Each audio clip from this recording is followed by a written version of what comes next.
अरुण को माइक दे रहा हूं। राम जी का एक जो सीरियल में प्रसारित हुआ था वह कोई एक परिसंवाद, मैं डायलॉग्स नहीं कहूंगा, परिसंवाद सुनाने के लिए आप लोग बैठ जाइए। फिर मैं उपसंहार करूंगा, फिर तब आरती होगी। परम पूज्य महाराज जी के चरणों में कोटि कोटि वंदन।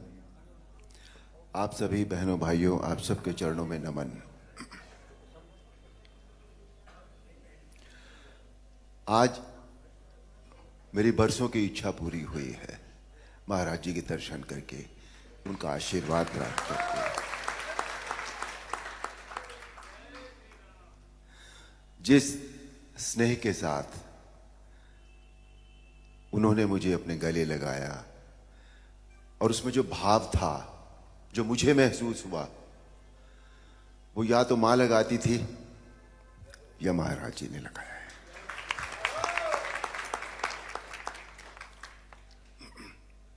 महाराज जी की आज्ञा हुई है रामायण का एक परिसंवाद सुनाने की।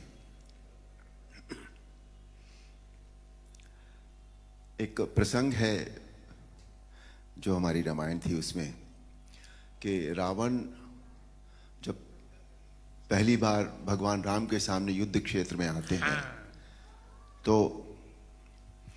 उनका सामना सभी से होता है। पहले हनुमान से भी होता है, सुग्रीव से भी होता है, सभी लोगों से होता है, पर कोई भी रावण को कुछ कर नहीं सका था क्योंकि इतने वरदान थे उनके पास। पर संध्या होते होते जब वो भगवान राम के सामने जा पहुंचे तो भगवान राम ने उनके रथ का पहिया, उनकी ध्वजा रथ की, उनकी खड़क, सभी कुछ तहस नहस कर दिया। और एक पल ऐसा आया जब सदैव रथ पर चलने वाला रावण धरती पर खड़ा था और तब भगवान राम ने उनसे जो कहा वो प्रस्तुत है। वाह रावण वाह, भगवान शिव के त्रिशूल की भांति प्रचंड वायुपुत्र हनुमान की मुष्टिका का प्रहार तुमने सह लिया। तुम सचमुच परम शक्तिशाली हो, परंतु कितने दुख की बात है कि तुमने अपनी ये शक्ति अधर्म के कार्यों में लगा दी और इस दुर्दशा को पहुंच गए। रावण, भक्त और ज्ञानी में अंतर होता है। भक्त चाहे मूर्ख हो परंतु हृदय का सच्चा और मन का सरल होता है, परंतु ज्ञानी तुम जैसा दुष्ट भी हो सकता है जिसे स्वर्ण अलंका के राज सिंहासन पर बैठकर भी जीवन की अपूर्णता का कांटा चुभ रहा है। तुम्हारे जीवन में इस समय अशांति, चिंता और तड़प के अतिरिक्त और कुछ भी नहीं है। तुम्हारे जैसे हर दुराचारी को एक समय इस बात का आभास हो जाता है कि उसका अंत समय निकट आ गया है और तब वो एक घायल सांप की भांति अपनी सुरक्षा की बिल ढूंढता फिरता है, लेकिन उसे कहीं सुरक्षा नहीं मिलती। वही अवस्था इस समय तुम्हारी है। तुम्हारे पाप कर्मों के विष के प्रभाव ने तुम्हारे मन की शांति को जला दिया है और तुम उस पाप के विषैले कांटे की चुभन को छुपाने के लिए ऊंची ऊंची आवाज में बड़ी बड़ी डींगे मार रहे हो जिन्हें तुम्हारा अपना मन भी सच नहीं मानता। रावण, इसी का नाम है दुर्दशा। रावण, युद्ध जीतने के लिए धर्म और आध्यात्मिक शक्ति की आवश्यकता होती है। पाश्विक बल और अस्त्र शस्त्रों की गिनती से युद्ध नहीं जीते जाते। तुमने एक समय लक्ष्मण से कहा था कि तुम्हारे यहां कोई नीति, न धर्म की नीति होती है न युद्ध की नीति होती है, परंतु हमारे यहां युद्ध का भी एक धर्म होता है। हम निहत्थे शस्त्रहीन शत्रु पर कभी वार नहीं करते। यह है रघुवंशियों की वीरता। तुम इस समय अपमानित अवस्था में, शस्त्रहीन अवस्था में केवल शत्रु की दया के कारण जीवित हो, इसी का नाम है दुर्दशा। अब जाओ, कल फिर शस्त्र लेकर आना। और अगले दिन हम सब जानते हैं, आप सब जानते हैं,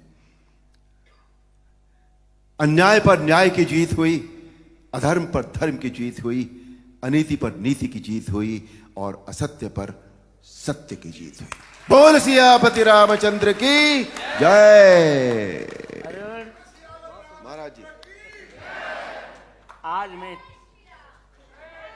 आज मैं तुम्हें क्या दूं? महाराज जी, आपने इतना ही दूंगा।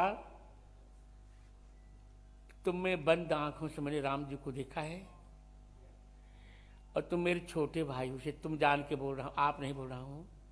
यदि तुम चाहोगे तो जगत गुरु रामानंदाचार्य होने के नाते मैं तुम्हें राम मंत्र की दीक्षा अवश्य दूंगा। अहो भाग्य महाराज, अहो भाग्य स्वामी। बैठिए बैठिए, 2 वाक्य बोल के फिर विश्राम होगा। जो वाक्य अरुण जी ने आज राम जी का जो परिसंवाद सुनाया, उसका श्लोक है वाल्मीकि रामायण का। प्रयाहि जानामि, बहुत अच्छे।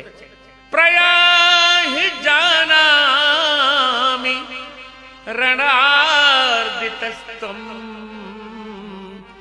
इसी का परिसंवाद सुना रहे थे। प्रविश्य रात्रिंचर राजलंका,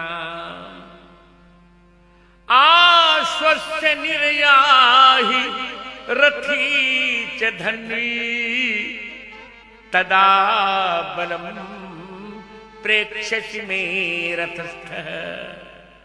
और अब यही बात, प्रयाहि, रावण लौट जाओ। जाना में रणार्दितस्तुम, मैं जानता हूं तुम युद्ध में थक गए हो, जाओ।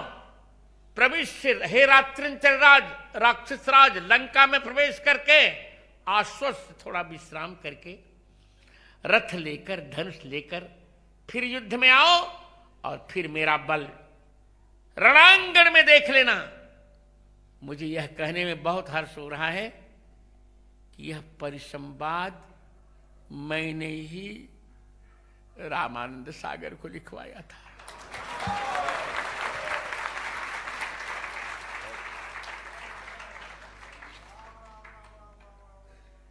तो अब चलते हैं। मैं अपेक्षा